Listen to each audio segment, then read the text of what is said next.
राजपुर गांव के बाहर एक जंगल के पास एक छोटा सा घर था जिसमें मनोज अपनी बूढ़ी माँ के साथ रहता था। मनोज एक चोर था। उसने ना जाने कितनी चोरियाँ की थीं, लेकिन वो कभी पकड़ा नहीं गया। लेकिन उसकी माँ ने कभी उसे चोरी करने से मना नहीं किया। मनोज भेस बदलने, दीवारें फांदने और दीवारों पर चढ़ाई करने में माहिर था। यही कारण था कि वो आज तक पकड़ा नहीं गया। एक दिन की बात है, मनोज ने अपना हुलिया बदला और एक लालची राशन वाले की दुकान पर जा पहुंचा। राशन वाले आदमी को लगा आज तो बहुत रईस आदमी आया है, और वह मन ही मन सोचने लगा, आज तो मोटा मुर्गा आया है, दिखने में इतना रईस है, आज तो मेरी मोटी कमाई होगी, इसकी खूब आवभगत करूँगा। आइए आइए हुजूर, आइए, आपका स्वागत है। दुकान पर राशन वाले के साथ उसका 6-7 साल का बेटा भी उसके साथ था। बताइए हुजूर, क्या चाहिए आपको? मुझे 20 किलो आटा, 20 किलो चावल और 10 किलो अरहर दाल और 10 किलो चीनी, 10 लीटर तेल, 5 किलो बादाम, 5 किलो काजू दे दो। मनोज ने एक लंबी लिस्ट का राशन निकलवाया और बोरे में भरवाया। ओहो, लगता है मैं अपनी असरफियों की थैली तो घर में ही भूल गया। हाँ, एक काम करो भाई, तुम अपने बेटे को मेरे साथ भेज दो। अरे कोई बात नहीं हुजूर, जैसा आप कहो। बेटा, तुम सेठ जी के साथ चले जाओ। मनोज उस लड़के को लेकर शहर के दूसरे छोर पर स्थित कपड़ों की दुकान पर गया। बेटा, तुम यहीं रुको और ये बोरी देखे रहना। मुझे थोड़ा काम है, मैं अंदर से आता हूँ। सेठ जी, मुझे कपड़े चाहिए, अच्छे किस्म के कपड़े दिखाना। और हाँ, पहले साड़ी दिखाइए। पधारिए हुजूर, पधारिए, मैं अभी आपको साड़ियाँ दिखाता हूँ। मनोज ने चुन चुन कर महंगे से महंगे कपड़े पसंद कर लिए। हाँ सेठ जी, ये सब कपड़े पैक कर दीजिए और बताइए कितने पैसे हुए। अरे अरे, मेरे पैसे की थैली तो घर ही छूट गई। एक काम करिए सेठ जी, ये कपड़े पैक कर दो और वो मेरा बेटा खड़ा है। सेठ जी, ये तब तक आपके पास रहेगा जब तक मैं अपने पैसे की थैली ले आता हूँ, ठीक है ना? अरे साहब, आप तो चिंता मत ही करिए, मैं इसकी देखभाल करूँगा। चलो बेटा, यहाँ आ जाओ। मनोज ने कीमती कपड़े और बोरे को उठाया और घर चला गया।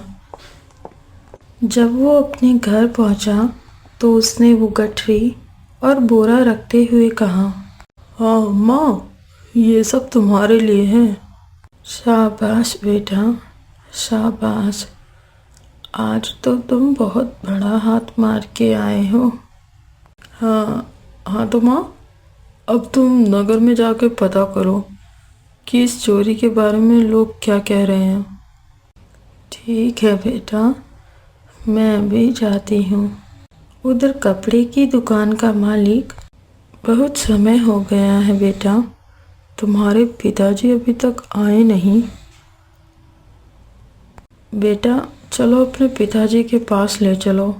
राशन वाले का बेटा उसे राशन की दुकान पर ले गया। अरे, ये कौन है बेटा? मैंने तुम्हें कहा था अपने पिताजी के पास ले चलो। ये तुम्हारे पिता नहीं है बेटा। तुम्हारी हिम्मत कैसे हुई ये कहने की कि मैं इसका पिता नहीं हूँ? और ये कौन है बेटा? और उस आदमी ने तुम्हें राशन के पैसे दिए? अरे भाई, तुम किसकी बात कर रहे हो? और फिर उन दोनों को समझने में देर नहीं लगी कि वो दोनों धोखे का शिकार हो गए हैं। उस आदमी ने उन दोनों की आंख में धूल झोंक दी है। राशन वाला कहने लगा, हे भगवान, अब तो हम दोनों लुट गए। चलो अब राजा जी के पास चलते हैं। राशन वाला और कपड़े वाला दोनों राजा के पास पहुंचते हैं। राशन वाला महाराज से कहने लगा, महाराज की जय हो, महाराज की जय हो। हुजूर, उस आदमी ने हम दोनों को बहुत ही बढ़िया से बुद्धू बना दिया। और फिर दोनों ने सारी बात विस्तार से महाराज को बता दी। उस समय घोड़े का एक व्यापारी जो राजा को घोड़े बेचने आया था, वह वहाँ पर मौजूद था। वो महाराज से कहने लगा, महाराज, एक चोर को इतना सामान उठाने के लिए कभी न कभी घोड़े की आवश्यकता जरूर पड़ती है।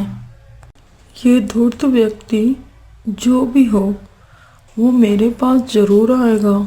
वो जैसे ही मेरे पास आएगा, मैं उसे धर दबोचूंगा, उसे जंजीरों में पकड़कर आपके सामने पेश करूंगा। अगले दिन ये खबर पूरे राज्य में फैल गई कि महाराज उस चोर को पकड़ना चाहते हैं।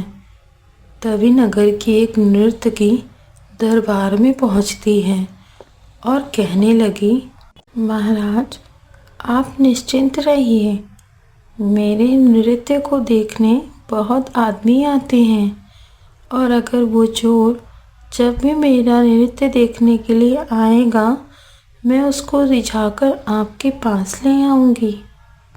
और जब मनोज की माँ नगर से घूमकर घर वापस आती है, तो उसने अपनी बेटी को सारी बात बता दी।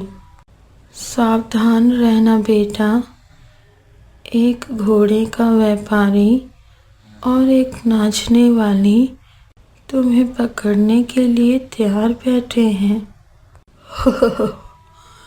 घबराओ मत माँ, मैं इन दोनों को अच्छे से सबक सिखाऊंगा।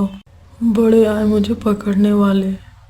उसी शाम जब नगर का व्यापारी आराम कर रहा था, तभी वहाँ मनोज अपना भेष बदल कर जाता है। ये आदमी तो नगर का कोई नामी आदमी लगता है। व्यापारी को यह बिल्कुल भी संदेह नहीं था कि उसका पाला नामी चोर मनोज से पड़ा है। प्रणाम श्रीमान, प्रणाम। आप कौन हैं और आपने यहाँ पर पड़ाव क्यों डाला है? अरे हुजूर, मैं तो घोड़े का व्यापारी हूँ और परदेसी हूँ। अरे तो कोई बात नहीं, आप हमारे घर रह सकते हैं। हम हमारे नगर में आए हुए व्यापारियों की बहुत इज्जत करते हैं। अगर आप हमारे यहाँ रहेंगे तो मैं इसे अपना सौभाग्य समझूंगा। अरे नहीं सरकार, आप इतना कष्ट क्यों लेते हैं? अरे आप हमारे मेहमान हैं, मेहमान। चलिए चलिए। और फिर मनोज उसे बहला फुसलाकर अपने साथ ले जाता है। असल में मनोज उसे उस नर्तकी के पास ले जाता है जिसने मनोज को पकड़ने की बात कही थी। नर्तकी उन दोनों को अपने छत से देख रही थी। जब उसने दो धनवान व्यक्तियों को आते देखा तो वह मन ही मन बहुत प्रसन्न हुई। नर्तकी ने आज से पहले अपने नगर में इन धनवान व्यक्तियों को कभी नहीं देखा।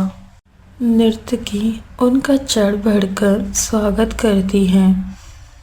मनोज नर्तकी को अलग कमरे में ले जाता है और धीमी आवाज में कहता है, हाँ सुनो, ये मेरा मित्र है, बहुत ही पैसे वाला है और उदार है।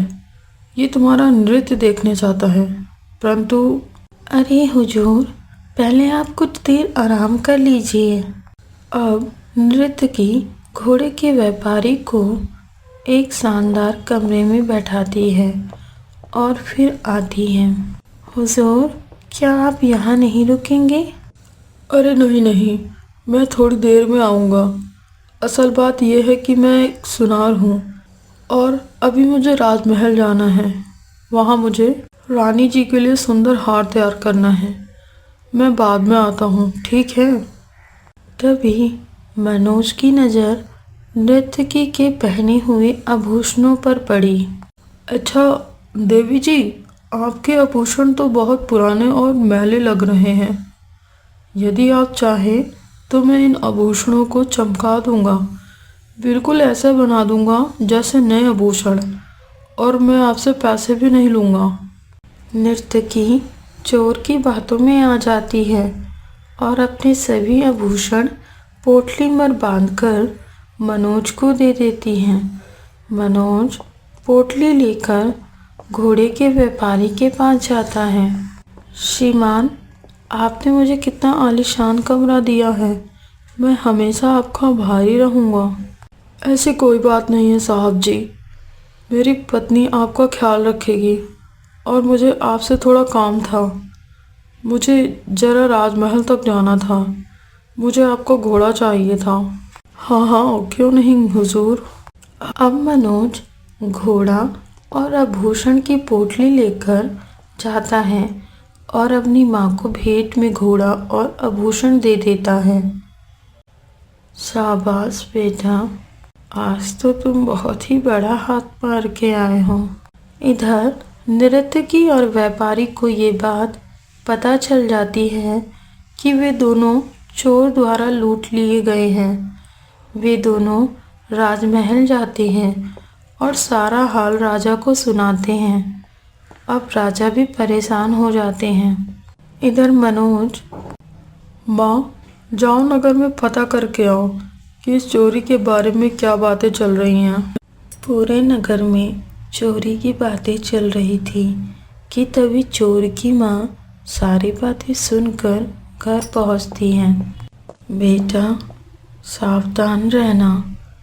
अब पूरे गांव में चोरी की बातें चल रही हैं और राजा के मंत्री ने तुम्हें पकड़ने का प्रण लिया है। तुम बेफिक्र रहो माँ। अगले दिन मनोज मंत्री के पास जा ही रहा था कि उसकी नज़र एक भीड़ पर पड़ी। वहाँ साधु बाबा प्रवचन दे रहे थे। मनोज प्रवचन सुनने में लीन हो जाता है। अब वह बाबा जी का प्रवचन सुनने के बाद चोरी का काम नहीं करना चाहता था। अब वह सारी बात बाबा को बताता है।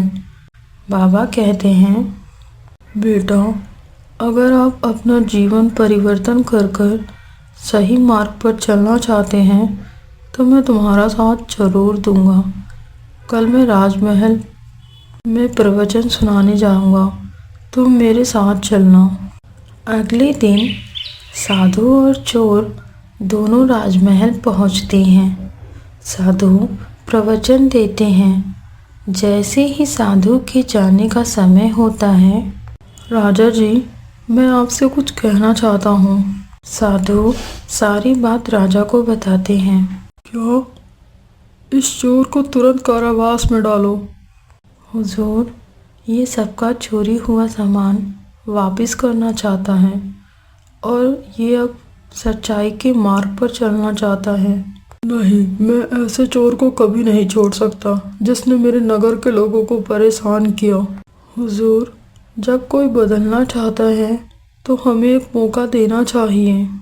ठीक है बाबा, मैं आपके कहने से इसे एक मौका देता हूँ।